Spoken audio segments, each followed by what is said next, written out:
Today is primary day in New York, and here in the city, we have a number of congressional races that are being very closely watched in New York's 13th, 12th, and 10th congressional districts, which cover a wide swath of Manhattan, the Bronx, West Brooklyn. Incumbents are facing challenges from Democrats on the left. We also have the 7th, where Nydia Velázquez is retiring.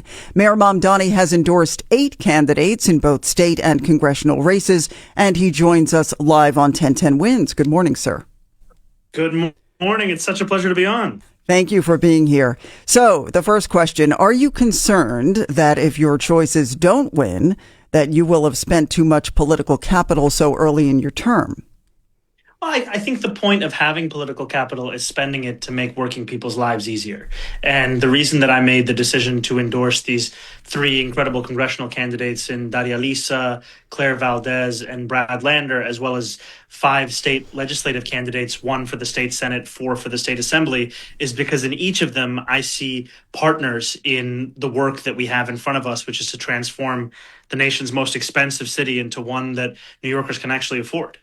So is the goal to move both the national and local political needles farther toward democratic socialism? I would say the goal is to move the Democratic Party towards the working person. And I think for far too long, working people have looked at the party and they've asked themselves, where am I in it? And, when we walk around this city, you go to Roosevelt Island, you'll see the Four Freedoms Park. You'll look around the city, you'll ask yourself, who's the greatest mayor we've ever had? It's Fiorello LaGuardia. So much of what made those moments possible were moments in the Democratic Party where we knew exactly who we were fighting for. And right now, it's just too much of a struggle to even know what we're fighting against, leave alone what we're actually fighting for beyond 2028. And in each of these congressional candidates, I see people who are willing to stand up and say, we shouldn't be spending billions of our tax dollars on killing children overseas. We should be investing that money back home here in New York City, across the country, to make sure that working people can have it a little bit easier when they're trying to make ends meet. So speak more specifically as to what you view as the failures of the Democratic Party that has you supporting these specific challengers to several incumbents. Yeah, I think there's a few things. The first is a crisis of conscience. We've seen over many years that it's not just been Republicans and the Republican Party who have been in support of spending tens of billions of dollars in bombs that are being dropped across the Middle East. It's also many within our own party.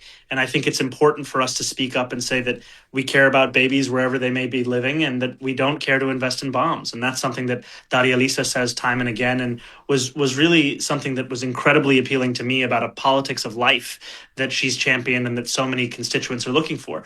Additionally, the issue of humanity isn't just in foreign policy, but even in immigration enforcement here in our city. I look at the many votes that have been taken to increase funding to ICE over the years, and the fact is that we need to write a new chapter in our party's history, one that understands that ICE is a cruel agency that is looking to split apart so many families across not just our city, but our country.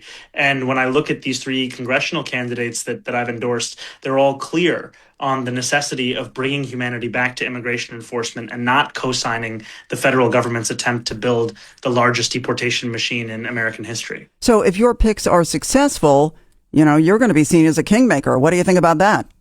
Well, I think there's only one king in New York, and that's Jalen Brunson. But I am proud to be the mayor of our city. And I told New Yorkers, a year ago when they took a chance on me that I would use every tool at my disposal to fulfill this affordability agenda. And I think that these 3 congressional candidates would be incredible partners in that work, not only standing up for our city in Washington, but also being back in our city, fighting alongside us to make it affordable for working people. So regardless of the outcome, the conversation tomorrow is going to turn this into a referendum about you. So are you thinking about that and the impact of those conversations? I think there's always a risk when you make a decision to publicly support a candidate, but I think that these are the risks that come with looking to fight for working people, and I'm incredibly excited by their candidacies. I'm hopeful, but I think, as you said, today is election day, and for many New Yorkers, they're so busy just trying to make ends meet that many have not cast their vote yet. And so to those who are struggling with the problems of today, I say that these are leaders who could help us resolve the problems of tomorrow. And I hope that New Yorkers get out there, they go to vote.nyc, they find out their polling site, and they get there before 9 p.m. this evening. All right, one more question. 2 years from now, all eyes are going to be on Chuck Schumer's Senate seat if he presumably will decide to seek re-election. Will you support him, or will you seek an alternative candidate, i.e. AOC? I can tell you that my support right now is for candidates who are running this evening.